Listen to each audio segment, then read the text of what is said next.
Le hockey sur glace fait la grimace. Un jour oui, un jour non.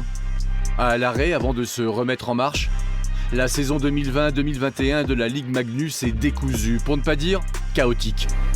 Et sur la glace, chez les joueurs, on a beau être de grands gaillards, ça commence à laisser des traces.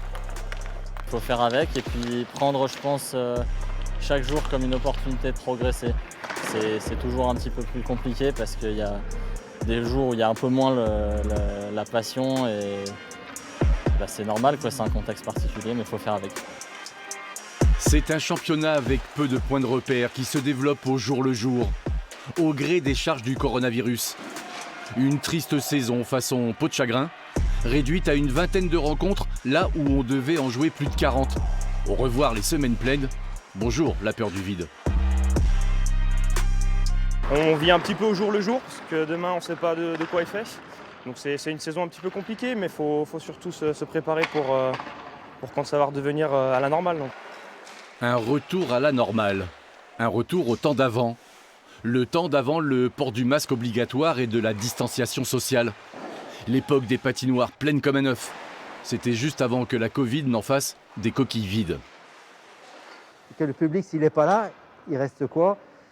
Pour l'ambiance, pour le joueur, pour le mental du joueur, c'est plus difficile. Et financièrement, c'est évidemment beaucoup plus difficile aussi. Ce no man's land dans les tribunes est un coup dur pour les Hauts-Savoyards. Les matchs à huis clos coûtent déjà cher à l'équilibre économique d'un club dont le budget repose essentiellement sur la billetterie et le sponsoring. Mais le pire est peut-être à venir. L'année, cette-ci peut peut-être se terminer très cabossée, mais vivante, mais le gros problème sera l'année suivante. Nous, on est un petit peu doublement affectés par rapport aux autres clubs, c'est qu'on est une station et beaucoup de nos partenaires dépendent de l'activité de la station. Et que ce soit les restaurateurs, que ce soit les remontées, tout le monde souffre énormément et on n'est pas sûr qu'ils seront en capacité l'année prochaine de nous suivre à nouveau. Et donc là, c'est une grosse interrogation. Pour cette année, une interrogation. Pour l'année prochaine, une très grosse interrogation. L'équipe de hockey de Chamonix s'apprête à fêter ses 110 ans. Plus d'un siècle crosse en main avec des hauts et des bas, mais toujours là. Pour cet anniversaire, toute une série de manifestations a été prévue. Pour l'instant, elles sont maintenues, à moins que le coronavirus ne joue toujours aux troubles-fêtes.